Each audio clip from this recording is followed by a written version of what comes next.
Based po sa ganitong setup, magdidikit sila. Pagka ganito po, we are expecting ay suntukan ng bulls and bears. Ibig sabihin, okay, yung mga bulls, pipigilang mag-cross yung blue pababa ng yellow. Kaya sabi, tama ka Tito Kikoy pataas. Pipigilan Diba, ipupush niya yung price upward para hindi mag-cross ito. So ngayon, pagka umakyat na yan, probably somewhere na taas ng konti ng blue o dyan sa yellow, makikita natin ngayon ulit yung puwersa ng bears. May lakas pa ba itong bears? Tutulak ba nila tayo pababa ulit? Right? So suntukan to the next few 4 hours. Maybe today makikita na natin yan. It's a Friday or maybe ma-extend over the weekend. So pwede magsusuntukan yan. So itong area na yan, pagka ganyan ang itsura, usually we don't want to trade. Gusto mo doon sa gitna ng rambulan.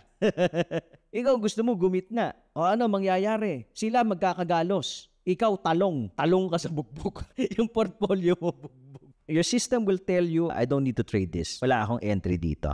Okay. On the daily, pwede talaga mag-rally. Mag-rally back. Papunta dito sa 62, 63K ulit. And then let's see kung magkakaroon ng rejection o itutulak natin. So again, that's a battle between bulls and bears. Pag ganyan, huwag ka muna mag-trade. Ang pangit ng setup. Walang setup. Kung baga dyan, parang trade na patalo lang yan Pag pumasok ka dyan, trade na patalo So you have to wait kung sino mananalo sa kanila. Kasi kung sino yung mananalo, you're going to bet kung sino mananalo. Okay, so saan nyo po unang makikita kung sino ang mananalo dyan? Kung meron kayong tipay system, for example, manalo yung bulls. Makikita mo, yung blue, aakyat muna yan. Tatawid yan dun sa yellow.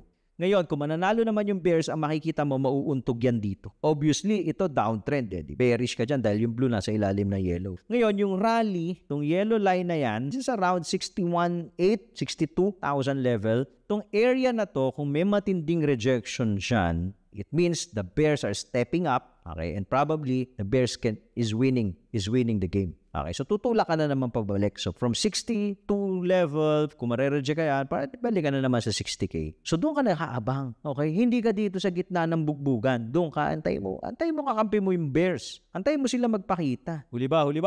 Follow for more Tito Moves.